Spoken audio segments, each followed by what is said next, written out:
Bonjour les amis, aujourd'hui petite review dictée malheureusement par les intempéries car une petite partie heureusement de ma collection a été abîmée par les déluges qui sont tombés sur Paris il y a quelques jours et cette figurine que je comptais garder en boîte. Oui, je sais, c'est un peu débile de garder ces figurines en boîte, mais bon, c'est surtout que je ne savais pas trop où l'exposer en fait. Bah, la boîte a été tellement abîmée que j'ai décidé de la jeter et de l'ouvrir. Et en quelque part, je suis quand même assez content parce que ça me démangeait un peu pour ne rien vous cacher. J'avais lu des bonnes critiques de cette figurine qui est quand même assez impressionnante pour une NECA. Et je voulais vous la montrer. Donc petite review rapide de ce Deadpool NECA 1 quart 45 cm avec des accessoires de fou. Comme vous pouvez déjà le constater, là je vais donner une pose qui j'espère vous plaira. Bon, les articulations, c'est du NECA, hein, donc à chaque fois qu'on bouge une jambe, un bras, on entend un bruit, on a l'impression que c'est cassé. C'est toujours un peu le même problème. Moi, j'aime pas beaucoup, mais c'est des pièces lourdes, c'est grosses pièces. Donc forcément, les articulations sont assez massives, sont assez bruyantes, sont pas, on n'a pas la souplesse hein, d'une 1/6, d'un body Hot Toys ou autre. Donc j'ai toujours un petit peu d'appréhension quand je donne des pauses et quand je touche aux articulations des NECA 45 cm, mais enfin les petites, les 1/6 ont le même problème. Hein, NECA, c'est pas les dieux des articulations, on va dire, parce que c'est assez basique, c'est des crans. Mais bon, il y a des endroits où c'est assez souple, vous voyez, comme ici, d'autres endroits, le genou par exemple, vous entendez des gros bruits, vous avez toujours peur que ce soit un peu cassé, ça grince. Bon, moi j'aime pas beaucoup ça. Donc j'essaie de trouver une pause sympa et après on s'y tient. Par contre, ce qui est très impressionnant sur cette figurine, c'est les textures du costume qui ont un rendu presque un peu, qui donne un peu presque une impression de tissu. Les différentes teintes, je trouve ça. Alors est-ce que c'est fait exprès ou pas? Là du noir mat, là du noir brillant, mais moi je trouve que ça donne un effet plutôt sympa. Euh, les, euh, le porte katana dans le dos, on dirait vraiment du cuir au niveau du rendu, c'est bien fait également, bien foutu. Il y a des petites parties métalliques, des petits rivets, sur toutes les poches aussi. Donc la ceinture avec toutes les petites poches, on a également un rendu vraiment bien. J'aime beaucoup aussi la matière du holster. Euh, Avec donc des parties plastifiées mais souples qui donnent un rendu également assez sympa. Alors le rouge des bottes est un peu différent. Vous voyez, c'est un rouge un petit peu plus clair, un peu moins sali. Est-ce intentionnel ou pas, je ne sais pas. J'adore les petits détails sur les semelles avec le point d'exclamation d'un côté et de l'autre côté snap avec la dent et le sang sur la dent d'un ennemi malheureux. Au niveau des accessoires, donc vous avez un couteau ici qui se met donc dans un holster de cheville, enfin de mollet plutôt, pardon. Ici un pistolet donc de bonne facture également, on dirait un peu le pistolet de Robocop, avec des petites parties noires.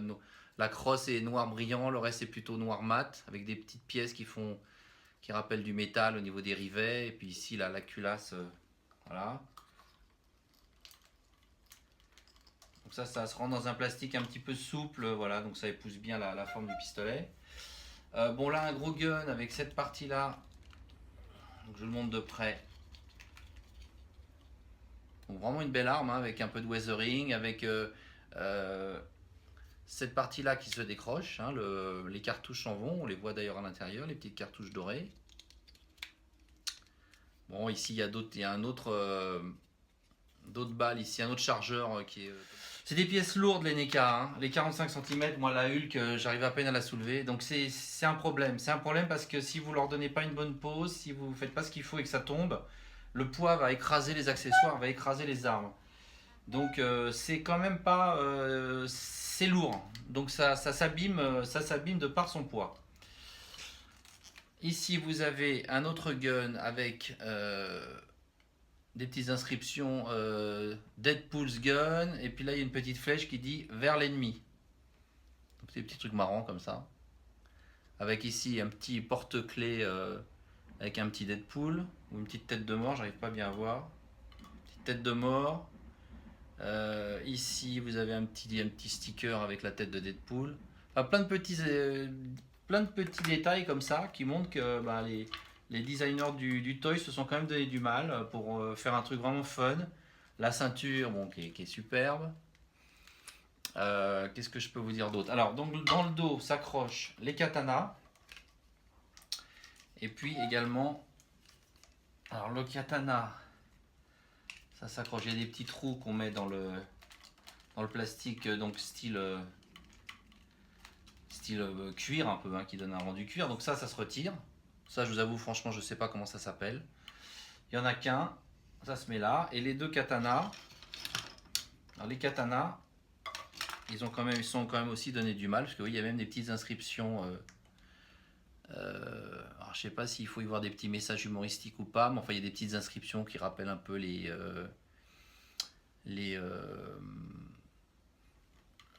comment on appelle ça déjà? Pas les hiéroglyphes au Japon, bon, vous savez, là j'ai un trou. Voilà, là le manche, ça rappelle également le cuir ou je sais pas ce que c'est exactement comme matériau qu'ils mettent sur le manche, ou des espèces de cordes, vous voyez, pour le manche. Et puis là, les inscriptions en japonais, ou en tout cas pour faire dans le style japonais. Donc ça, après, ça se met comme ça. Et le deuxième, également comme ça. Bon, est-ce que ça tient bien? Je suis pas sûr. Quand s'il y a un petit point de colle, là, ça serait peut-être pas du luxe. Que vous dire d'autre? Moi, j'aime bien aussi donc le visage, hein, avec l'œil un peu fermé, un petit peu narquois. Hein, il y a la tête un peu... bon, la tête tourne bien. Petite différence de couleur entre le cou et la tête, comme souvent. Mais le plastique de la tête est agréable. Il est pas vraiment souple, mais il y a une texture qui donne un peu une impression vraiment de masque. Et puis toute une série de mains. Alors celle-là, bah, c'est ma préférée. Vous voyez, avec 10 poules. Avec voilà, petit comme ça. Puis alors, toute une série de mains pour tenir les katanas. En tout, il y a 2, 4, 6, 7 mains. 7 mains. Celle qu'il a actuellement, c'est vraiment fait pour tenir les guns. Ça, c'est plus les katanas. Ça, c'est le petit signe Deadpool. Voilà. Bon. Petite review rapide, mais franchement, je pense que pour une DK 45 cm, on atteint quand même un niveau de détail, un niveau de play, enfin de fun factor, comme on dit, parce que c'est vrai qu'on peut lui donner sûrement des poses marrantes. Allez, ça se décroche déjà. Vous voyez, les pieds sont réglables, hein, donc ça, je pense que ça permet d'asseoir des positions plus fermes. Bon, là, mon truc qui tourne, je sais pas si c'est une bonne idée, parce qu'il est... je vous dis, il est quand même lourd. Hein. Il est quand même lourd. Là, il y a une pièce qui fait rappel aussi du métal pour fermer la ceinture. Les articulations au niveau des cuisses, c'est peut-être un petit peu... il y a peut-être un espace un peu... je sais pas, c'est peut-être un tout petit peu dommage. Vous voyez, cette zone-là, et il y a un vide là un peu entre jambes, si je puis dire, les cuisses. Bon, je sais pas. Enfin, de toute façon, c'est pas du tissu, hein, donc forcément, à partir du moment où on écarte les jambes un peu, il y a des espaces qui peuvent être un peu disgracieux. Bon, toujours ce problème de la souplesse, entre guillemets, qui n'existe pas, hein, bien évidemment, justement parce qu'on est sur du NECA 45 cm. J'en profite pour vous montrer mon Hulk, hein, qui est à la même échelle. Vous voyez, c'est un gros bébé, le Hulk à côté. Je les mets à côté de l'un de l'autre. Là, on est sur la même échelle. Mais le Hulk, de mémoire, je crois qu'il fait 60 cm. Voilà. Enfin, ils vont bien ensemble tous les deux. Bon. Après, j'avais pas prévu de récupérer cette pièce si vite, donc je sais pas où je vais la mettre. Elles sont pas faciles à exposer, les NECA 45 cm, parce que bah, contrairement à une statue, elles sont beaucoup moins stables forcément. Dans une Detolf, bah, c'est trop grand, hein. Oui. Donc c'est pas évident d'exposer les NECA. C'est pour ça que souvent on les garde en boîte. D'ailleurs souvent les boîtes sont jolies, hein, ça fait partie aussi du plaisir. Puis moi j'ai un peu passé l'âge de jouer avec, mais je sais pas encore ce que je vais faire. Mais c'est vrai que les mettre en hauteur avec le problème du poids, la stabilité qui est, je me répète, mais c'est un vrai problème. D'ailleurs mon Hulk il est pareil, je l'avais mis au début en hauteur dans ma collection et puis je l'ai pas senti, il n'a pas une stabilité. Il faudrait vraiment qu'ils aient des... qu'on puisse vraiment bien mettre les pieds à plat. Je trouve que c'est jamais vraiment le cas, on a toujours l'impression que c'est un peu bancal. Il faut peut-être que je passe plus de temps à essayer de régler la stabilité des figurines. Vous voyez par exemple, vous voulez mettre les katanas dans le dos, bon, ça rentre pas super bien dans les petits trous, qui sont franchement trop petits par rapport après au poids du katana, si vous voulez deux katanas plus cette arme que vous mettez là, donc de toute façon dès que vous allez commencer à la manipuler un peu, ça va lâcher. En plus, si vous commencez à vouloir donner des pauses et que vous appuyez un peu sans faire exprès, vous voyez, pour essayer de bouger un bras, machin, vous appuyez, hop, ça va se barrer direct, ou si vous appuyez là, vous allez casser ça. On a l'impression que les designers du toy se donnent beaucoup de mal pour faire des belles choses, mais qu'après, au niveau de la posabilité, des articulations et de ce qu'on peut en faire, ils réfléchissent pas beaucoup au fait que c'est quand même hyper fragile, que ça tient pas super bien. Et c'est là où je m'aperçois qu'avec le Hot Toys, et avec d'autres fabricants d'ailleurs aussi en un sixième, finalement on peut quand même beaucoup les manipuler, beaucoup les toucher aux articulations, les accessoires, les prendre dans nos mains, les tourner. Et c'est plus souple, le tissu ça aide aussi forcément, hein. Il y a plus de souplesse, il y a moins de rigidité. Mais je m'aperçois qu'on casse quand même beaucoup moins. Alors que dès qu'on touche à des figurines beaucoup plus rigides et beaucoup plus massives, comme les NECA, tout est compliqué un peu. Tout est un peu compliqué. Voilà, clairement ça tient pas quoi. Ça tient pas, donc je vais devoir le coller. Mais à l'origine, je pense pas que ça l'était dans la boîte et ça l'est, je pense pas. Hein. Donc c'est pas normal parce que si je faisais pas attention, que je la soulevais un peu pour la mettre sur une étagère, ça tombe, ça explose. Hein. Il y a deux katanas dedans.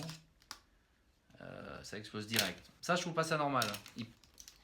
Ou alors, il faut vraiment être hyper soigneux, mais je trouve que c'est pas très bien pensé à la base. Enfin, c'est peut-être moi qui me trompe. C'est peut-être comme ça que les designers l'entendent, mais il faut vraiment faire hyper attention quand on les manipule, beaucoup plus qu'avec une 1/6. Voilà. C'était mon petit conseil sécurité. Mais vous voyez, ça, par exemple, le truc de hop, on appuie un peu pour bien l'installer dans le dos, on appuie un peu on attrape même sa figurine et paf, là vous pétez direct je sais pas comment on appelle ça, l'espèce de, je sais pas comment ça s'appelle. Voilà. Allez, salut les amis.